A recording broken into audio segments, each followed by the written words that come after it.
நீங்கள் பார்த்துட்டு இருக்கக்கூடிய இந்த C++ கோடிங்கில் வந்து பார்த்தீங்க அப்படின்னா பேஸ் அண்டு டெரைவ்டு கிளாஸ் ஒரு பேஸ் கிளாஸ்லேருந்து ஒரே ஒரு கிளாஸை மட்டும் டெரைவ் பண்ணோம் அப்படின்னா அதை சிங்கிள் இன்ஹெரிட்டன்ஸ் அப்படின்னு சொல்லுவாங்க.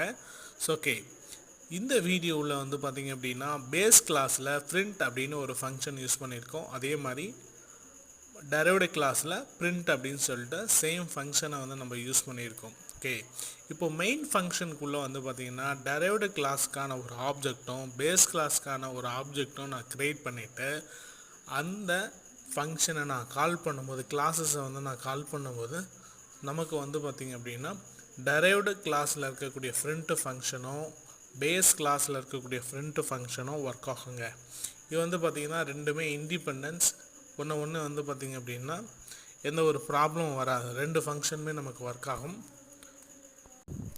டெரைவ்டு கிளாஸில் I M A good girl அப்படின்னு கொடுத்துருக்கேன் அந்த பிரிண்ட் ஃபங்க்ஷனுக்குள்ளே COUT யூஸ் பண்ணி. நெக்ஸ்ட் வந்து பார்த்திங்க அப்படின்னா பேஸ் கிளாஸில் ஃபஸ்ட்டு BCA அப்படின்றத நான் மென்ஷன் பண்ணியிருக்கேன். ஓகே, ஸோ ஆல்ரெடி மெயின் ஃபங்க்ஷனுக்குள்ளே டெரைவ்டு அப்படின்ற பேஸ் கிளாஸுக்கு ஒரு ஆப்ஜெக்டை க்ரியேட் பண்ணிட்டேன். ஓகேங்களா, டெரைவ்டு 1 அண்ட் டெரைவ்டு 2. டெரைவ்டு 2 அப்படின்றது வந்து பார்த்திங்கன்னா பேஸ் கிளாஸஸோட ஒரு ஆப்ஜெக்ட்னு வச்சுங்க.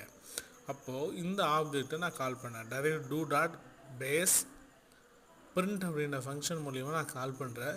இப்போ நமக்கு அவுட்புட்டில் வந்து பார்த்திங்க அப்படின்னா போத் கிளாஸில் இருக்கிற ரெண்டுமே வந்து பார்த்திங்கன்னா ரன் ஆகிட்டு நமக்கு வரும். ஓகே, இந்த கான்செப்டை தான் ஃபங்க்ஷன் ஓவர் ரைடிங் அப்படின்னு சொல்லுவாங்க.